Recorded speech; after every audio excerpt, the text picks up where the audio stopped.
Okay, this is called the Queen Mother's Advice. Okay.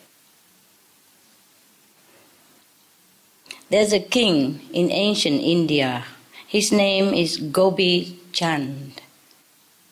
He was tired with the worldly power and pleasure.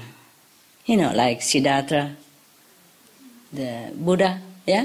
Okay. He was tired with pleasure. So he renounced his kingdom and begged his guru to give him true spiritual knowledge. Now the guru knew that it would not be easy, yeah, for this disciple to give up vanity, yes, since he had been a ruling king, yeah, of course. You know, even if he doesn't want to be like arrogant or having big ego and something like that, but it's just not possible for a sovereign ruler to be truly humble or even in a manner, you know what I mean? Yes. So his guru is really like a psychologist, huh? Knowing the heart of human, huh? The Buddha also was, yes, even though he was not a psychologist. Now, when Prince Siddhartha has become Buddha, and then of course many people came to him and want to stay with him as a resident disciple, huh? Monks, yes. And his godmother also wanted to become a nun with him. At that time, nun was not very fashionable. Nobody has become nun yet. At that time, only monk, only men become mendicant or woman are unheard of. When his mother, actually it's his godmother, because his real mother, biological mother, died when he was born, remember? So the sister of his mother took care of him until he grown up. So actually it's like a mother also, yeah, yes. So anyway, this godmother also wanted to become a nun with him. And the Buddha know that it would be very difficult because she's a queen mother, you know? Yes, and has been his mother for all these years until he grown up. Of course, you know, often say, don't do this, don't do that, like all the mother, you know, brush your teeth, have you washed your hand, eat that, broccoli, no, eat it, the spinach, good for you, you know, all that. So anyway, he was worried that apart from, you know, maybe bossing him around and take him for granted, take his words for granted, she might also have disrespect for the monks' assembly, the mother of the Buddha. You see what I mean? Even though she doesn't want to, she can't help herself to have maybe some attitude. Yeah. So anyway, so the Buddha has made a lot of rules for her. Yeah, like okay, if you agree to be a nun, then from now on, if you see any monk, you have to bow to him. Yes. Of course, if she bows to the monks, then she also has to have respect for the Buddha. It's not about respect for him that he worries about. It's he worry about that if she continue her royal attitude in the assembly of monks, then maybe she create karma for herself. Yes? And also confusing all the monks. Because she too old to change, you know. I heard that in some of the Christian order, the church or maybe the order would not take somebody above 30, yeah, to become nun or monk, because they worry that at that time the habit, the ego of the person is already set. It will be difficult to change, to teach that person. And it's not about worrying whether he has too much ego or not. It's just that if you have too much ego, you cannot listen very well. You don't want to listen to any good advice. You always think you are right. And by the time you find out you're wrong, it's too late. Or you keep doing wrong thing all the time and nobody can bear it. You know, it's very difficult. Yeah? Even young people are already difficult to teach, not to talk about already became mother and father, or that you're already so used to it being the boss. You know what I mean? Yeah. Therefore, the Buddha has originally not allowed the mother to become a nun with him, but later due to the interference of his foremost disciple, the attendant, Anand.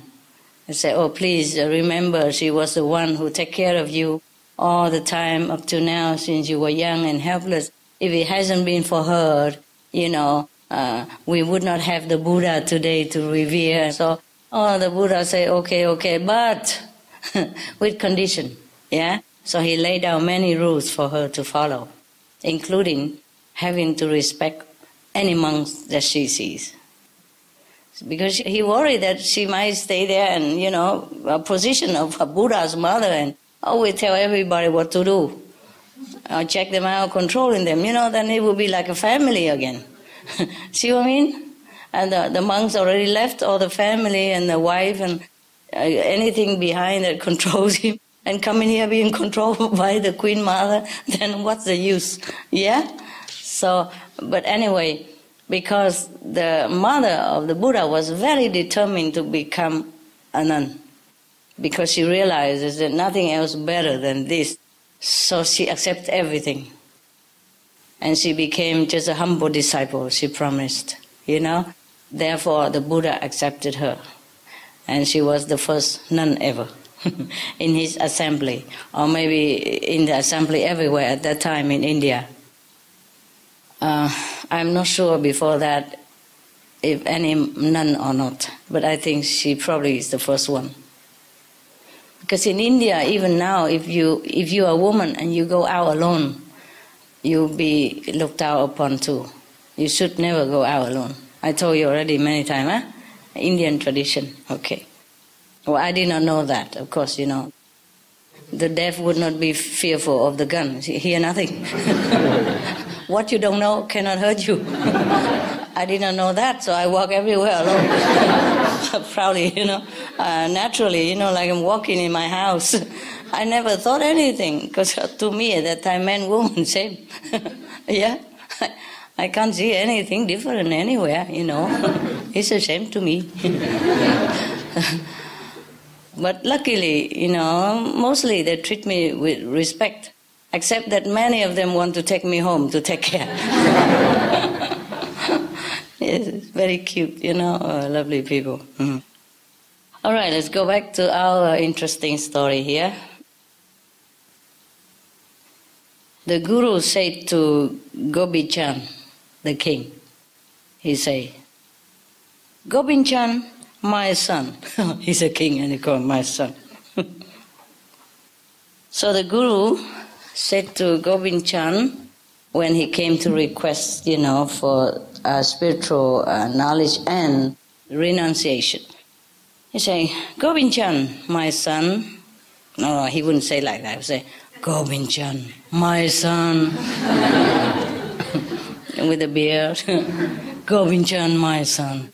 It's more likely like that, huh? Please do as I now order you. Put on a sadhu's robe. Take a begging bowl and go back to your own kingdom. As a mendicant, there you must beg for whatever may be given to you by your former subjects. Why does the Guru do this? Tell me. Anybody know? Why has he go back to his kingdom and beg from his own subject? Why?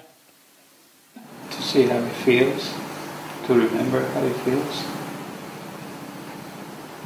Anybody else? Humble? Huh? Make him humble? Yeah, test his humility. Or teach him some humility. But he goes anyway. Yeah. And he believed, completely in his Guru. Therefore, Gobind Chand did exactly as he had been told. So, when his former subjects saw their own monarch begging like a sadhu, they were very, very touched and liberally give him all kind of alms, give him a lot of alms. Probably now he needs an attendant, a bodyguard to take the food. After making a round of his capital city, he went to his own palace and begged for offerings from his queens and concubines. When they recognized that it was their former king, they removed all their jewelry and dropped it into his begging bowl. They saying to him, "What good are these fineries without you, my king?" Oh, how nice. So Gopi Chand sent all that they gave him to his fellow disciples to give to their guru. In the end, Gopi Chand went to the palace of his mother, as she was the one who had advised him to give up his kingdom and become a sadhu. What a mother! Huh? But it's just, the time is up, you know? His destiny is to become a mendicant, yeah? To renounce all the kingdom and all the fineries and all the wives and all that goes with rulership, huh? To become a monk, a simple life. I guess he was born to do that, so that his subject will follow him, his example, to practice spiritually in a more earnest manner, yeah? And also to leave a good story for the later generation, you know? Like, even if a king could renounce the kingdom and everything he has to become a devotee of God, what about us? That's what it's supposed to mean, yeah? Mm. And now you come to the Supreme Master Ching Hai and she told you differently. She said, no, stay out there and work for the world and, you know, help your fellow citizens. And she don't even let you come and stay in her ashram. What do you think his mother said to him now? Would she cook for him? Like Sunday SMTV show? Huh? Cook for him his favorite food? And say, good boy. What do you imagine a queen mother would say to her son now that he came back as a sadhu? I mean as a monk. Sadhu means monk. Yeah. Anybody can imagine? If you're a mother, what would you say to him?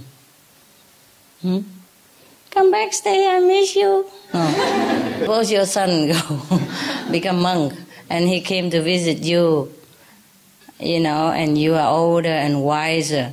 And because you're so wise, he trusted you with his innermost feeling. That's why he asked her about whether he could become a monk, you see? And she was the one who said to him, okay, go ahead. So she must have been a very wise mother. So now, as a wise mother, what would you say to your son if he come back to visit you? Listen to your master. Yes, that's okay already, but you shouldn't have come back. Why not? I mean, his guru sent him around to beg, you know, and he begged in the capital, and he visited all the queens already. So it's natural that he visited his mother, and it's not a forbidden thing. Okay, now, before parting, I mean, he came to her. Yeah, and how are you and all that stuff already. Weather's fine, good. Now she became serious. She told him like this. My son, you are now a yogi. You have renounced the world while I am still a householder. It is not for me to preach to you. Yeah, because, you know, the monk's supposed to preach to you and not a householder preach to the monk. Yeah, she's very respectful now. And she does know her position and she does know his position, even though she gave him advice. But she does pay respect. You see what I mean? And that's because the mother also have humility. That's why she has such a son, I guess. Huh? Okay, lucky son. And she said, my son, you are now a yogi, and I'm still a householder. It's not for me to preach to you. But as your mother and the householder at whose door you beg, so I can give you whatever charity I please. She used her right as a householder who gives alms, so she said, I can give whatever I please. What a wise one. Oh, she doesn't have to say, oh, this is my God. Just say it outright. She's still a mother, and he would have respected her just the same, you know. But she's so ever humble, nah? So she let him know that she respects him and all that. It's not like she just jumped onto conclusion that he has to listen to her. And the alms, she continued, that I wish to give you are these 3 pieces of advice. Now, she say 3 pieces of advice. First, I charge you to spend your nights in a strong fort. Second, you should make the softest bed your sleeping couch. Third, you are to enjoy none but the most delicious meals. What a mother. Still taking care of him, huh? Want him to have the best. Okay. Now, the Gopi Chand very puzzled and said to her, "Oh mother, had this advice been given to me by any other woman, I would have thought that she had lost her senses. Yes. For where shall I find forts in the forest? How shall my bed be anything other than the hard and rough ground of the jungle? And how can I eat anything other than the few crumbs allowed to me as an ascetic?" Yeah, we would imagine that, huh? Okay. So the mother say, "Yogi, you have not understood me." You see, he's still not so wise yet. He's young, yeah.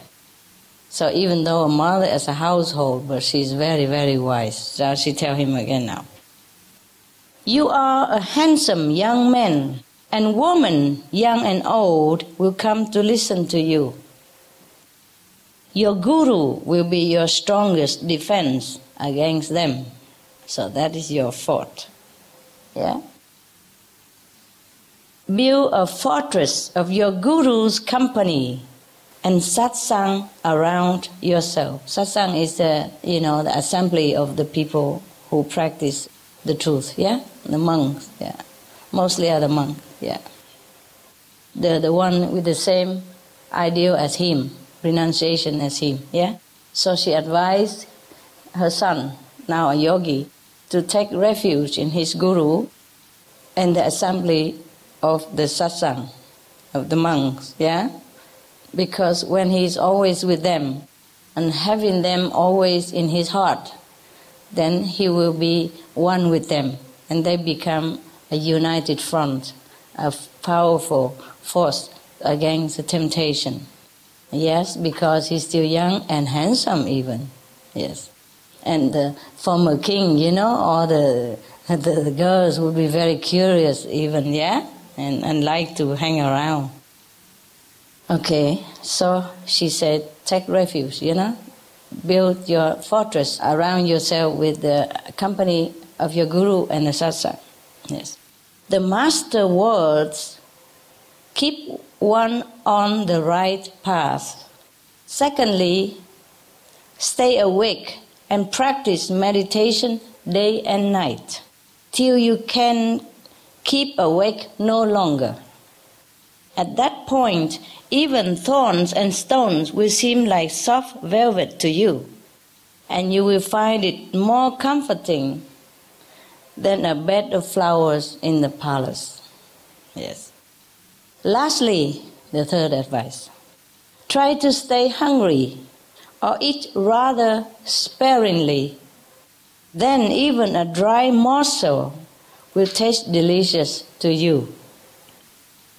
I have nothing else to give you, my child, except this advice. Please keep it always with you. So that is the alms that she gives to him, more precious than any food that's offered to him all his life and in the future. That is good, huh? Good story.